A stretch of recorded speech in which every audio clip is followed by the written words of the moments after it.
It's been a while. Of course. Go ahead.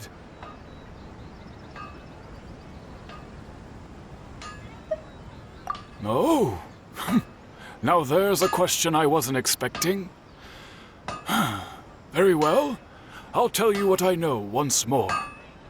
The once renowned Raiden Gokuden, comprised of 5 branches.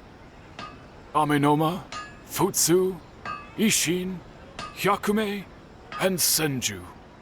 The art of forging practiced by these 5 clans was first taught to them personally by the almighty Shogun. Over time, the 5 branches diverged from one another as generations of bladesmiths honed and perfected their craft until they became 5 distinct traditions. Most of the great swordsmith clans of old have since fallen into decline, and for a long time, only the Amenoma branch kept its art alive. But fortunately, Kaedehara Kazuha recently returned to Inazuma and took up the mantle of the Ishin art. Now, 2 clans remain of the original Gokuden 5. If my memory serves me right, you yourself were present when he forged the Ishin blade. Oh yeah, we were! Paimon remembers that now. We learned a bit about the decline of the Raiden Gokuden then too. It seems like such a shame.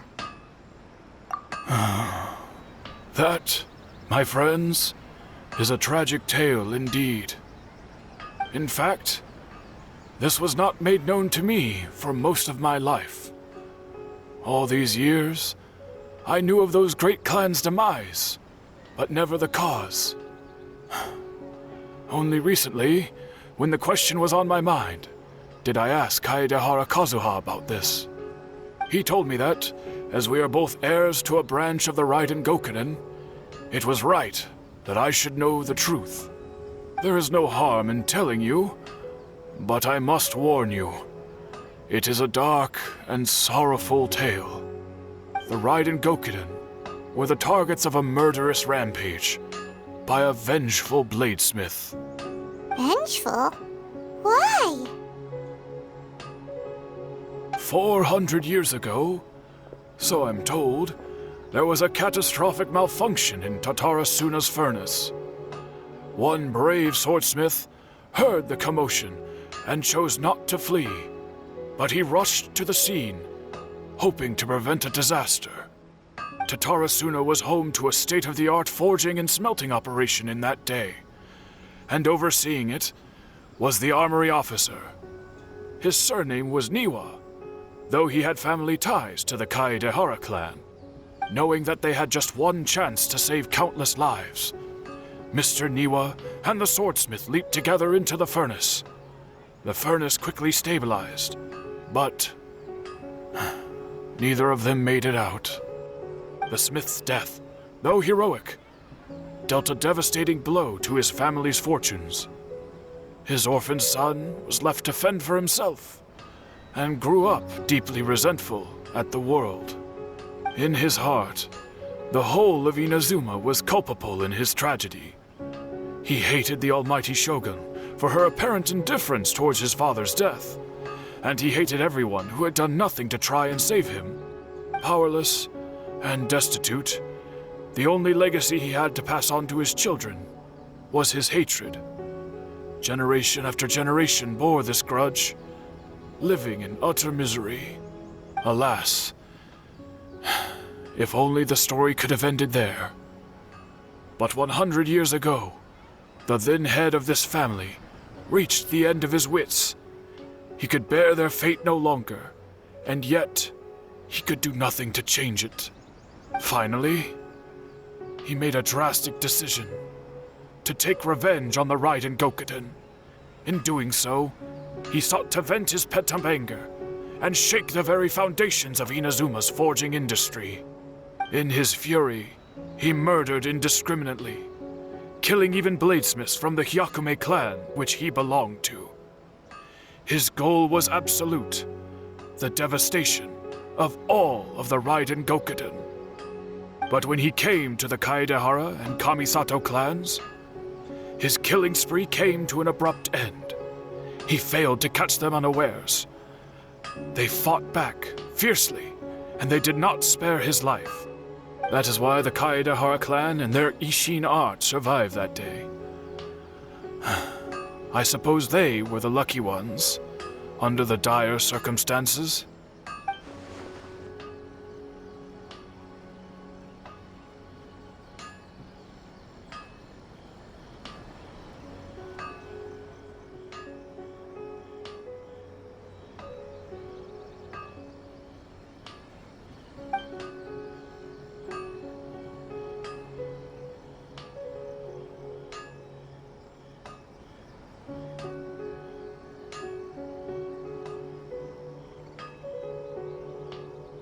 Was there anything else you wanted to ask?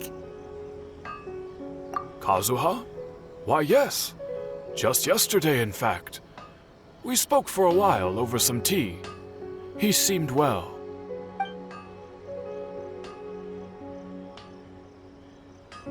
My pleasure.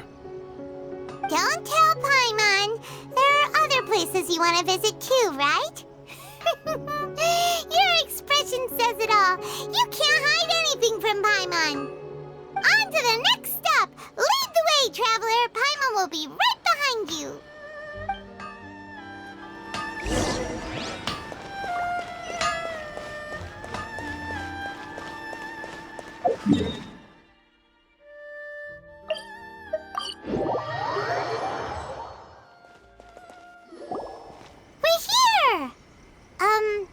This is the Yashiro Commission's headquarters, so... Traveler! It's been a while. If you're looking for the Commissioner and Miss Kamisato, I'm afraid your timing is unfortunate. They're not here right now. Are they out on business? The Commissioner is out on business, and Miss Kamisato is standing in for some meetings in the Commissioner's place. If it's urgent, you're welcome to wait inside until they get back. What do you think? Shall we go in?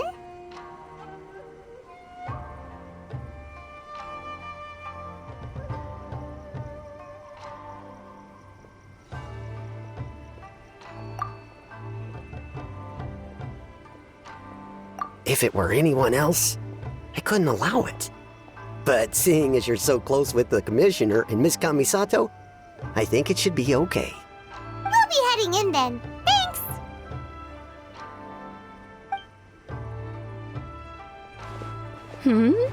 Hello, dears.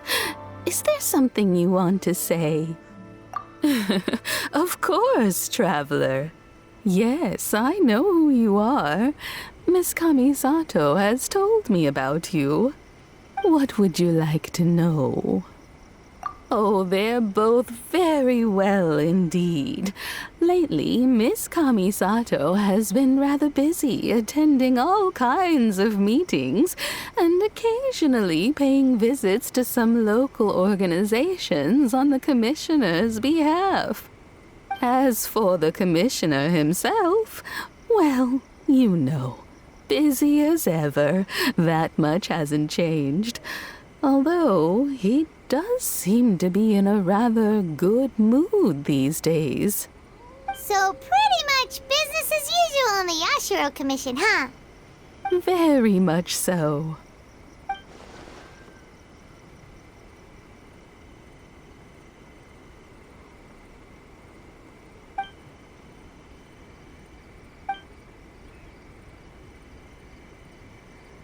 Well, got any more questions? You're very welcome. In fact, I would love nothing more than for you to come and visit more often. But I'm sure you must be far too busy to have time for that. Miss Kamisato talks about you all the time. She seems so thrilled to have you as a friend, and she's always saying how talented you are and how much she admires you.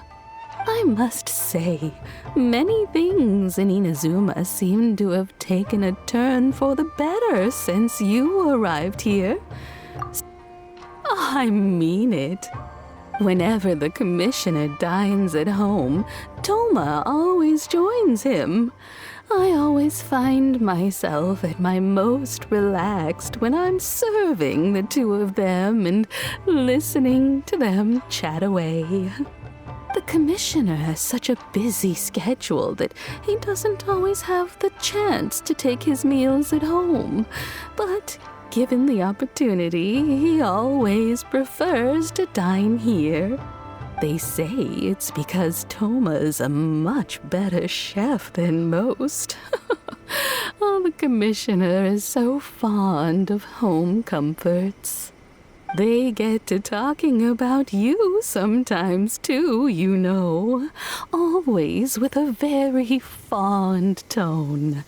The way one would talk about dear old friends around whom one can truly be themselves. Miss Kamisato occasionally joins them as well. Whenever the whole family gets together and they start talking about people they've met and experiences they've had, you always get a mention. It's been many years now since the late Mr. and Mrs. Kamisato passed away. Much has happened in the Kamisato clan in that time. As someone who is old and gray enough to have watched their son and daughter grow up, it makes me so happy to see them meet a dependable friend whose company they enjoy so much. So, in the future, if you ever do have the time, please know you are always very welcome at the Yashiro Commission headquarters. There will always be at least one old lady who would be delighted to have the pleasure of your company. Wonderful. Thank you. Paimon likes it here too. Also, you were saying something about the food here being really great. Paimon's itching to try it. We may just have to invite ourselves around for dinner sometime. Paimon meant we should come pay a visit again real soon. Ideally around dinner time. Of course. You're always welcome. Alright, goodbye for now. Where are we going next? Great! Goodbye, ma'am! Don't worry, we'll see ourselves out. All right, then. Take care now. Hope to see you soon. Oh, are you two leaving already? Yep, everything's taken care of now. Don't worry. Very well. Safe travels. Goodbye.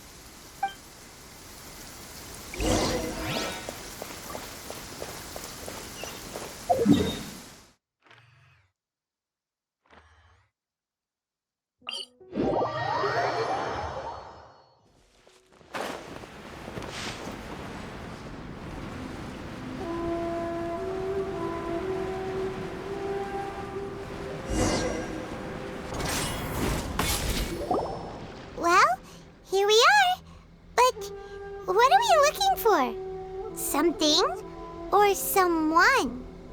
Do my eyes deceive me, or is that the Traveler and Paimon? Xavier, what are you doing here?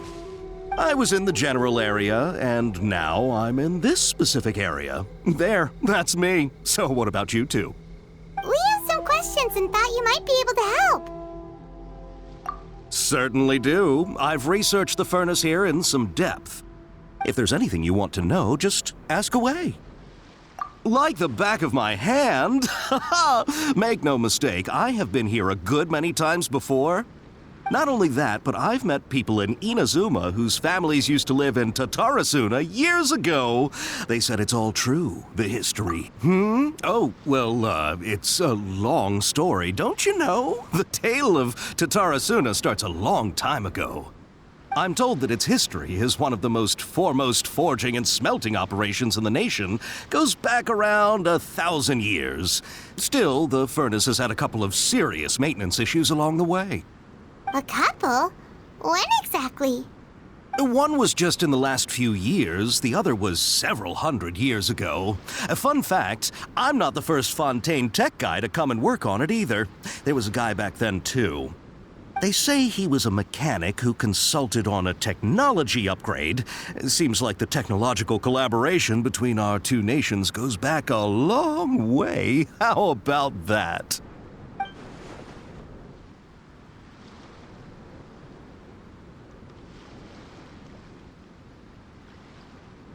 Hey, weren't you gonna ask Xavier something about Tatarasuna? Come on, ask already. Oh, I didn't realize you two were here for a history lesson. Me neither. Paimon doesn't know what's gotten into this one today. Feels like we've been preparing for a history exam or something. What brought this on? Did you just wake up today with a sudden burning desire for historical knowledge?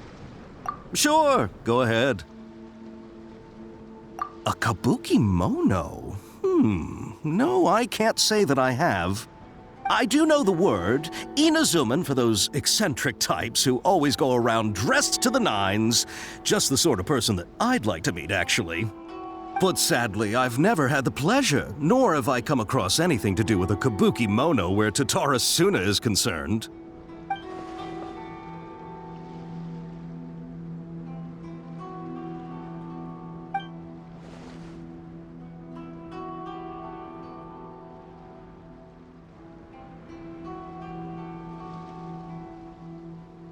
Of course! Don't mention it.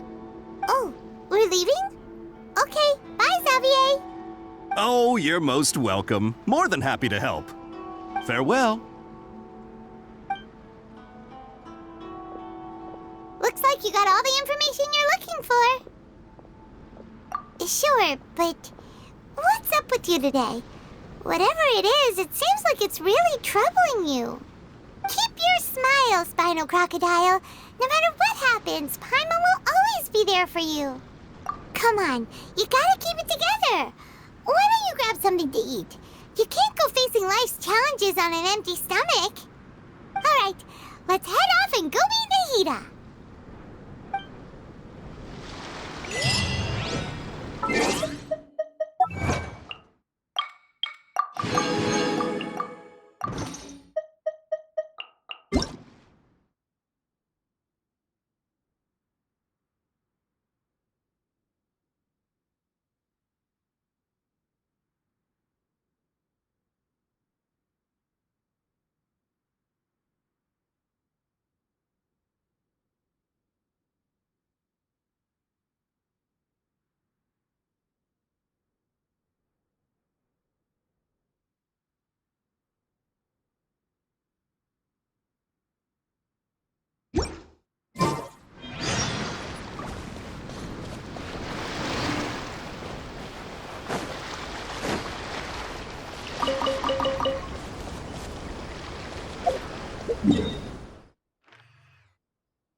Hey, it's them!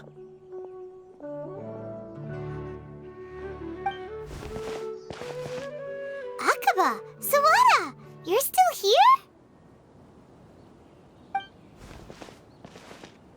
Indeed we are. If you have a moment, we'd love for you to join us once more. We have time. What do you want to talk to us about? It's the same topic we discussed last time. Obviously. Still looking for more info about Tatarasuna, huh? Should we join them?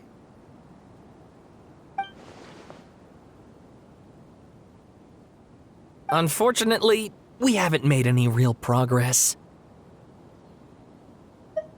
Huh? Oh, of course.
I presume you'll want to read mine as well. Here.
Well, what do you think?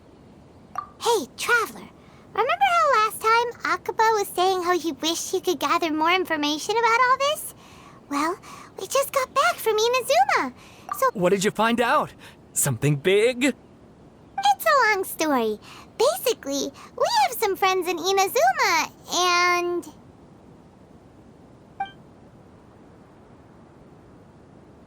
Wow, so many new details.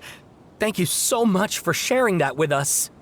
Well, well. So it all comes down to one man's desire for revenge. Huh. You heard this from a member of the Amanoma clan, you say?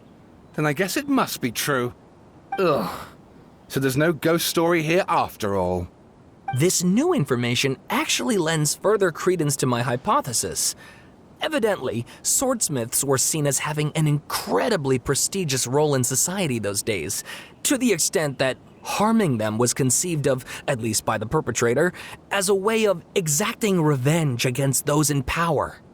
Yes, okay, point taken, you were right. But that doesn't mean I can't carry on with my novel. And they're back at it. These guys are really in... Oh, so sorry. Look at us, prattling on about our projects and ignoring you. Thank you so much for the information. You're welcome. See ya. Keep us in the loop if you find out anything else. Will do.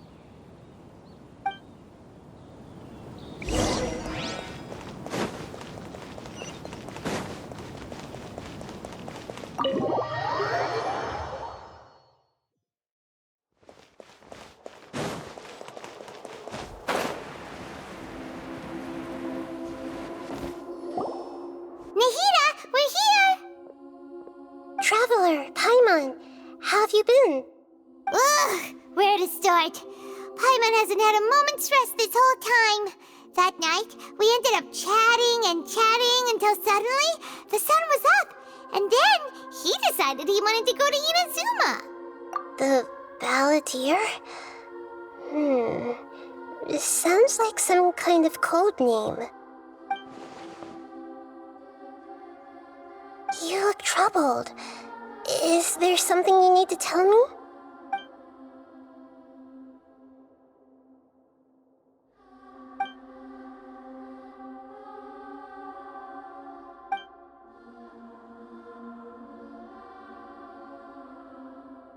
Traveler? Hey, what's wrong? You look so upset.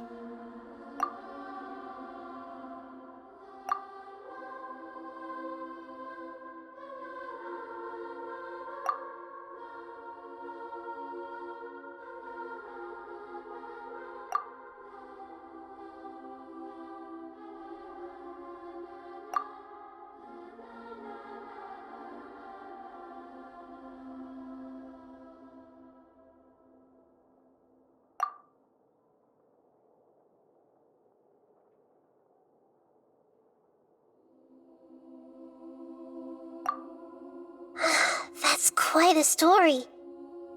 So, this puppet known as the Balladeer erased himself from Irminsul, hoping that he could change the past. But how was he even able to do that? As the Traveler said, he very nearly became Sumeru's deity. Admittedly, I remember it a little differently. I don't recall finding anyone inside the machine after we defeated it. Nevertheless, it does make sense. If someone were to successfully erase themselves from Irminsul, the world would change to reflect the new reality. So, you believe this person really existed, and we just don't remember him because... well, because he literally changed the world? Yes. Theoretically speaking, it is possible to do this. But I'm struggling to imagine the kind of person who would dare go through with it. The Traveler comes from a world beyond Tevat. That's why there's no information about him in Irminsul, and it also explains why any changes to Irminsul wouldn't affect him. So if there's anyone in the world capable of retaining memories from a past that has been rewritten, it's you. It's quite incredible when you think about it. Paimon's having a hard time understanding this balladeer guy's motivations. Why did he do it? I can only make inferences based on the information we've been given. As for what kind of person he was, only you remember that.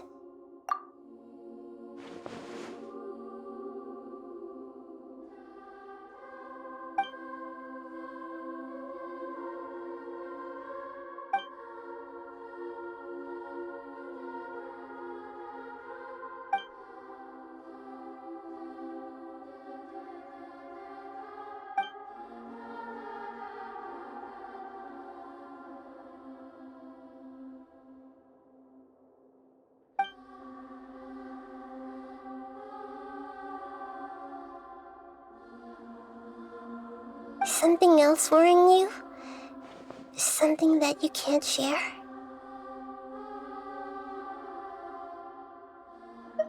It couldn't change the fate of the ones who had died, right?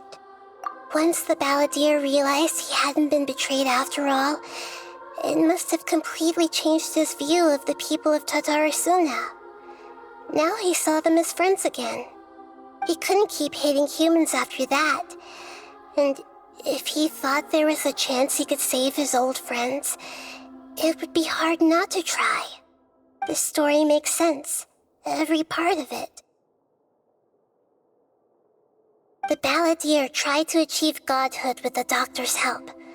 He was unsuccessful, but retained the power to connect with Irminsul. That power then enabled him to change what was recorded in Irminsul and erase himself, even though he didn't have much strength left. Yeah, it does make sense, but it still ended in tragedy for his friends. It just feels so hopeless. He gave everything to do this, but it seems like he got nothing in return.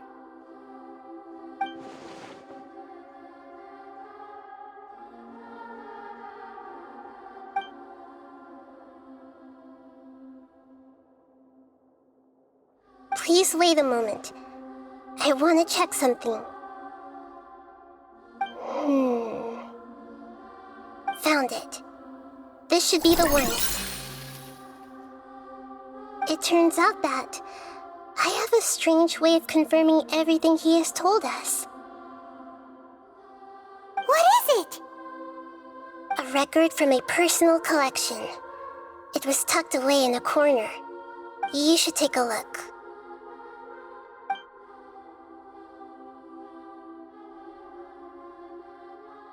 Is this a fairy tale? Who wrote it? I authored this record myself. Huh? You wrote a fairy tale that somehow has something to do with the balladeer? When combined with the traveler's narrative, it's clear that this story is an allegory. Everything in it is a symbol for something else. Hold on. So this record survived from the past? Yes. Any information about the balladeer or the kabuki mono and other records will have been changed. But I wrote this story in a way that means it was left intact. Changing the information in Irminsul changes to that. But Irminsul can't change information that was well hidden in advance. I guess I must have written this story as a backup before the balladeer entered Irminsul. That's incredible! What a great idea! And sending the traveler into Irminsul with the balladeer must have been a further precaution. I knew he'd remember everything. This story is abstract enough that it still resonates with the present information recorded in Irminsul. But if we connect all the different pieces together, the true story that emerges is the one he told us, the now erased life of the balladeer.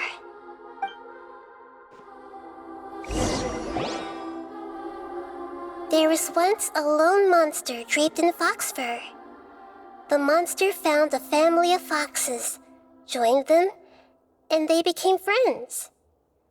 The The monster lived with the family day and night, and everyone treated it as one of their own.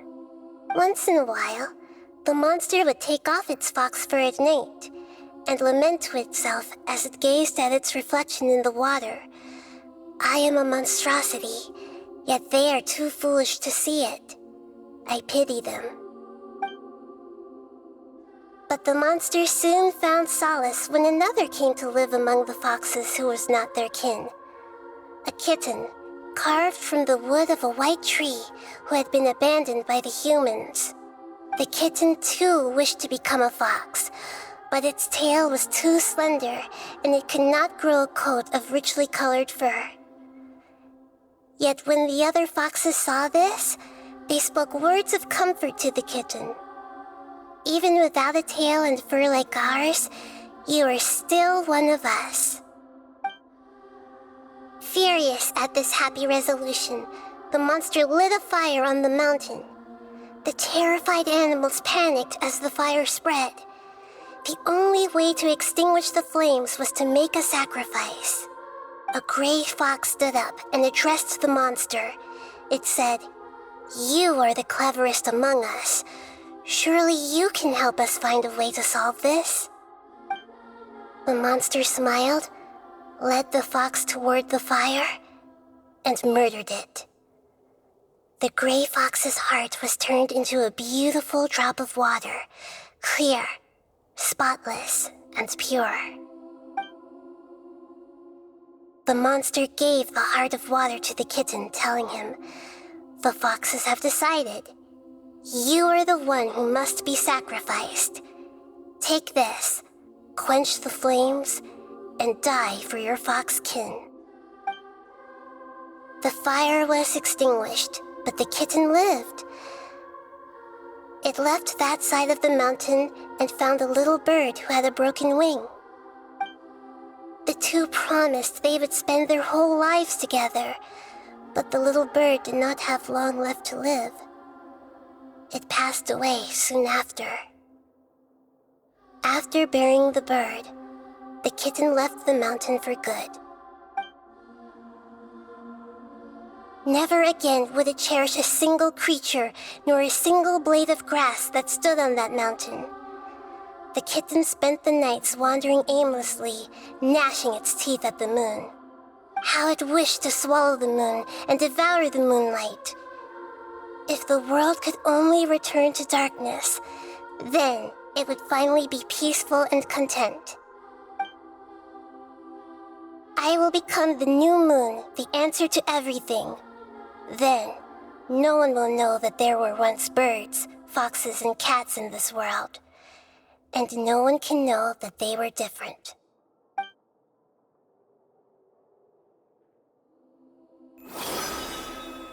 We solved it! I remember now.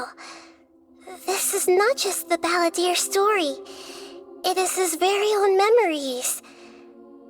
I made a backup so that it would be preserved no matter what happened. To become a god, he was experimented on and modified countless times. It was brutal torture, and the only reason he was able to survive is that he was a puppet. This memory was extracted from him by the scholars. Presumably, they kept it to have something to defend themselves with. Creating a deity was just the first step. Some of them wanted to be able to control it. That's why they backed up his memory for later use. I buried it deep inside one of my own dreams, and then hid it inside an allegorical story so that it wouldn't be altered.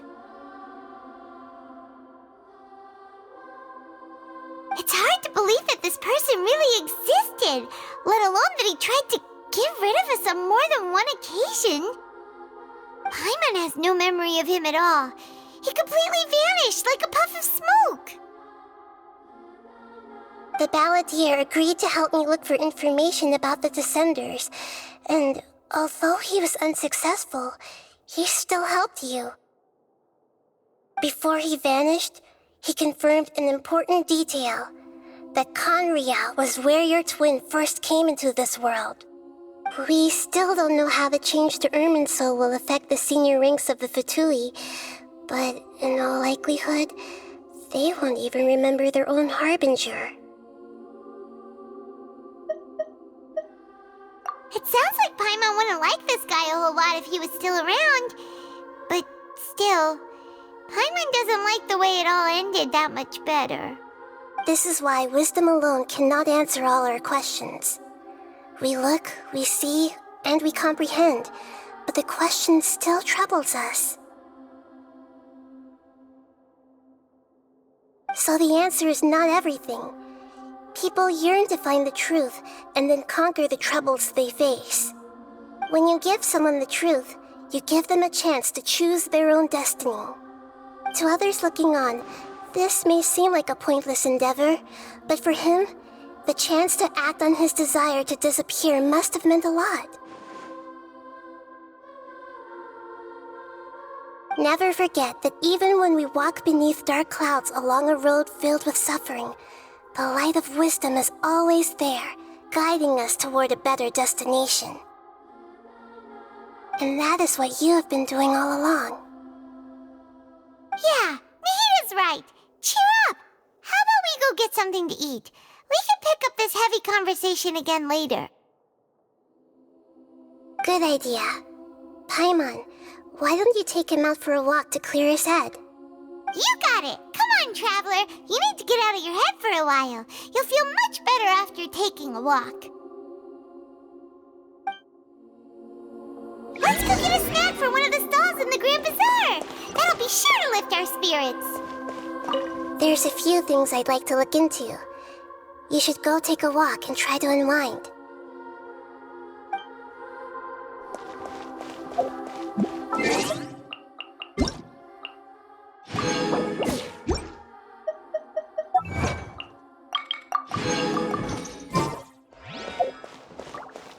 It must be really...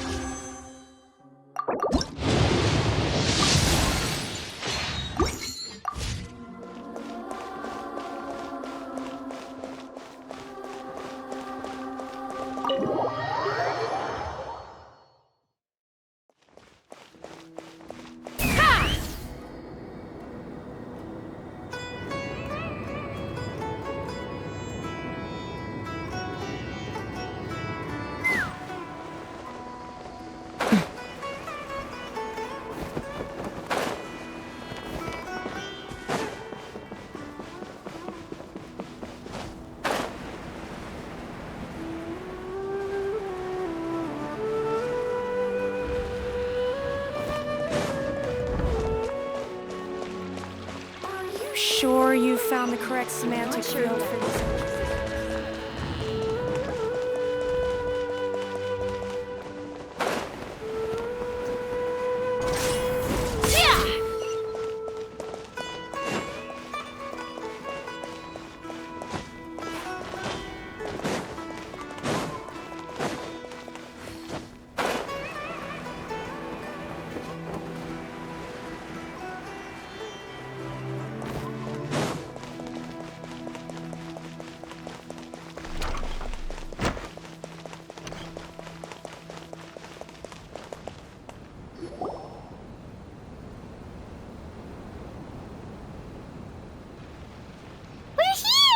What should we eat first?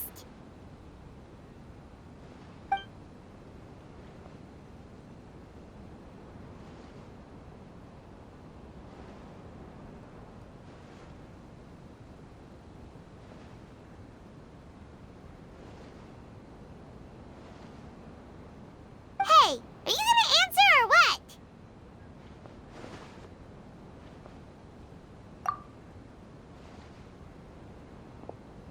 Alright, whatever you want. Well, Paimon will be right here when you figured stuff out. Then we can get something to eat.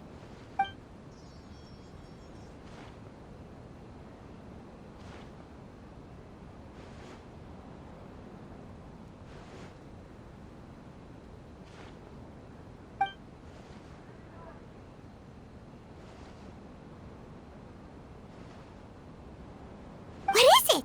Have you figured it all out?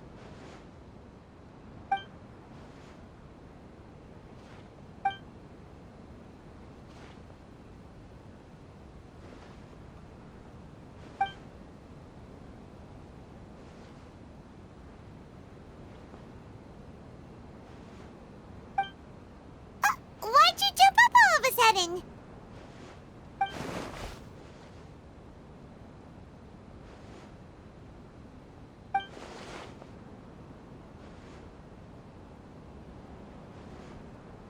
Excuse me, boss. There seems to be a small problem with the last bill.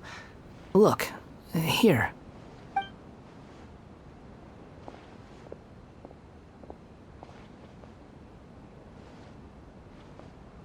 Hey! Hey, wait! You mean me? No, not you. That kid. Didn't you see? Little rascal grabbed my last 2 fresh Sunsettias and ran off. Look, if you're gonna help out here, you can't keep spacing out, okay? What is it? Work's too boring for you? Or has the big city got too many distractions? I wasn't paying close enough attention. Sorry, boss. I think you're right. Maybe it's the city. It's so exciting. It can be hard to focus. Who's that guy? You know him or something? He's who? You're a strange one, kiddo. You say you don't want any money for helping out here, and then when I actually give you some work to do, you keep letting yourself get distracted. I don't want to take advantage, so I'm happy to pay you what I'd pay anyone else. But if you keep acting like this, pretty soon I won't be able to afford to. No, please. I mean it. You don't need to pay me anything. I'm just so thankful you agreed to take on an outsider like me. You're welcome, I guess. But I got bigger things to worry about. Look, we're all out of Sunsettias, and I promised the lady down the street I'd deliver a fruit bowl this evening. Leave it to me. I'll find some more. Just a moment. I'll be right back. Stop. I'm gonna level with you, kiddo. I've never met a worker who said they didn't want a wage before. And at first, I got greedy. Couldn't believe my luck. But I figured you'd start asking for something in return eventually. You don't want money. You don't take days off. And in your free time, all I see you do is wander around, taking in the sights. Are you a drifter or something? That's right, I am. We can talk more about that later. First, let me get those fruits you needed. Sunsettias, was it? I'll be right back. Hey, what do we do now? Okay, stay out of sight. Don't let him see you.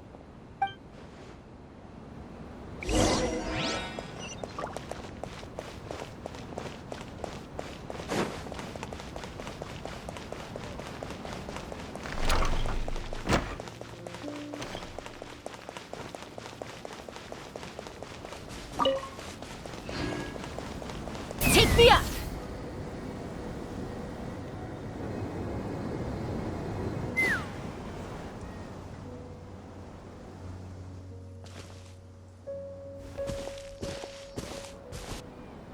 Yeah, this'll do. Even though you say he's the balladeer, what are we planning on doing? Stealing his Sunsettias? Isn't that a bit too cruel? Oh, all right. This should be enough. Guess I should wash them before I take them back. Huh? You two over there. Is there something I can help you with? He spotted us! You've been following me all the way from the city. I'd have to be blind not to notice. Have we met before? No, we haven't met. But you know me? I have no recollection. Are you absolutely sure? Sorry, but I just can't take your word for it.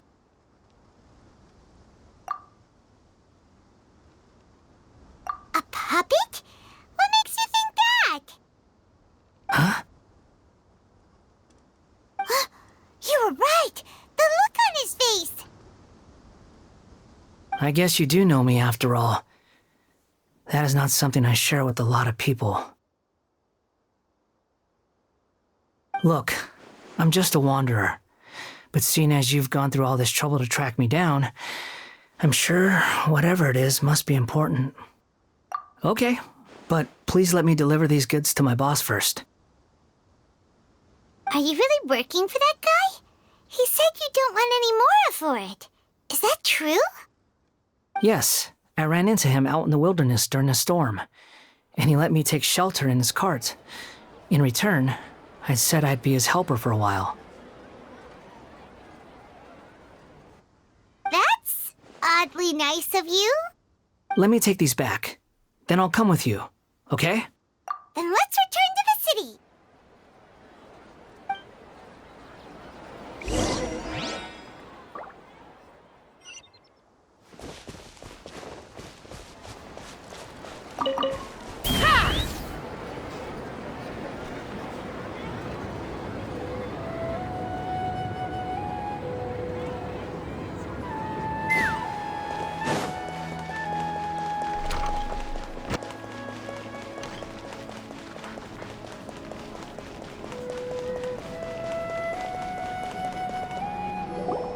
Here you go, boss.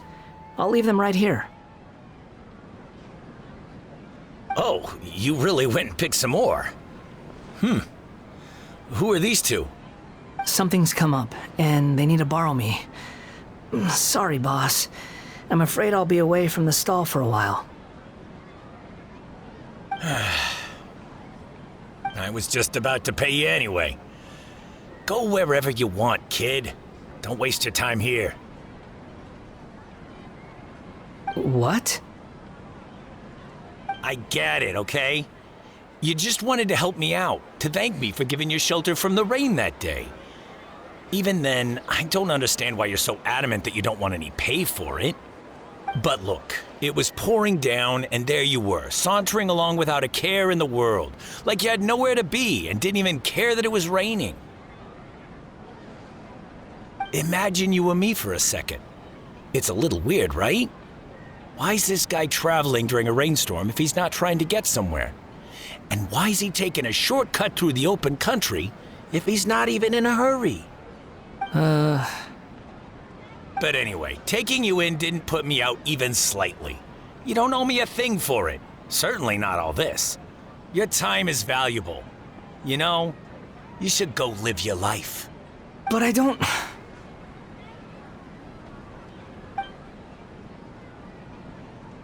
No, you're right.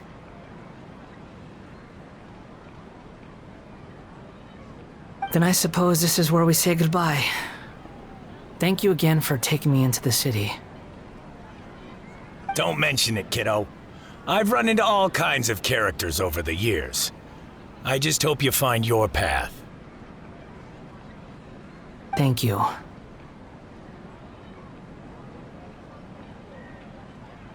All right, done.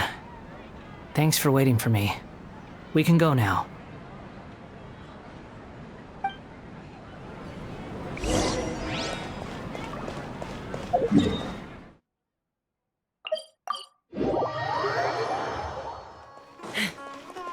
Take me up!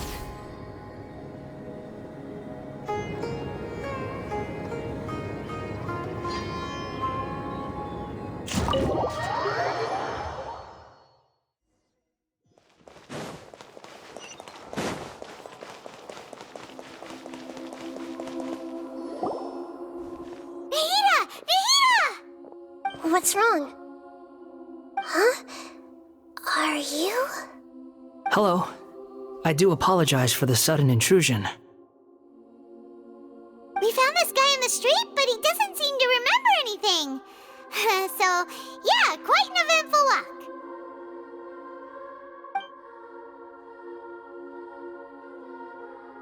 You say that you are trekking across Teyvat to train yourself.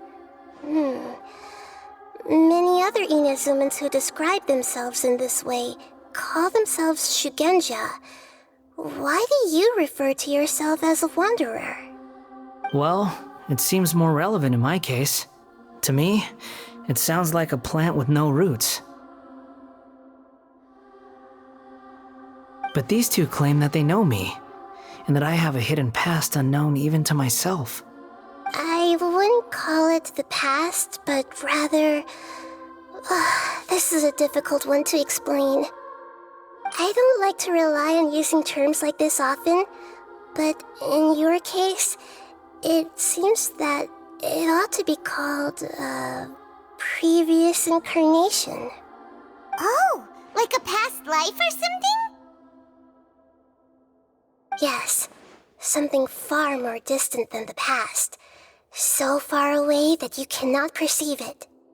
Okay, I have to ask. What was I like in my previous incarnation?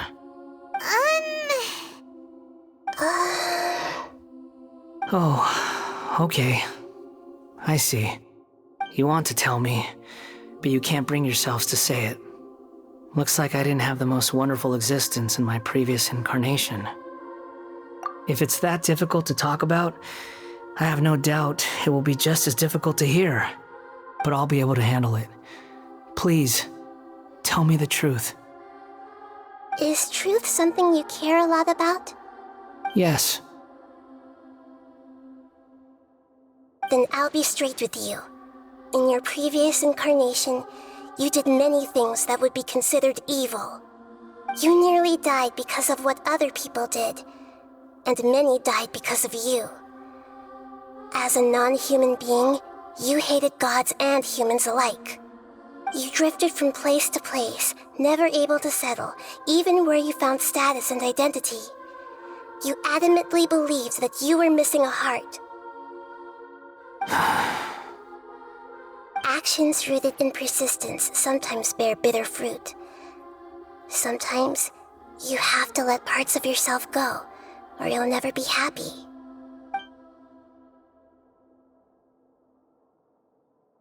I gave everything I had, but it barely changed history at all.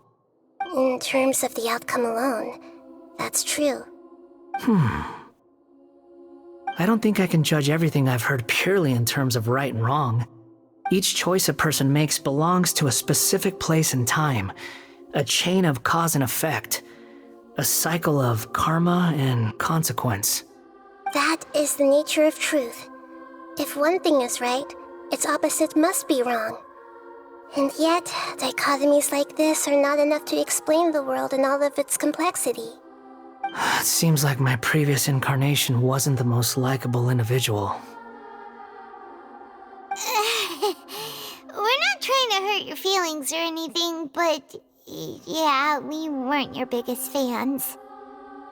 If we were enemies, why are you trying to help me find the truth?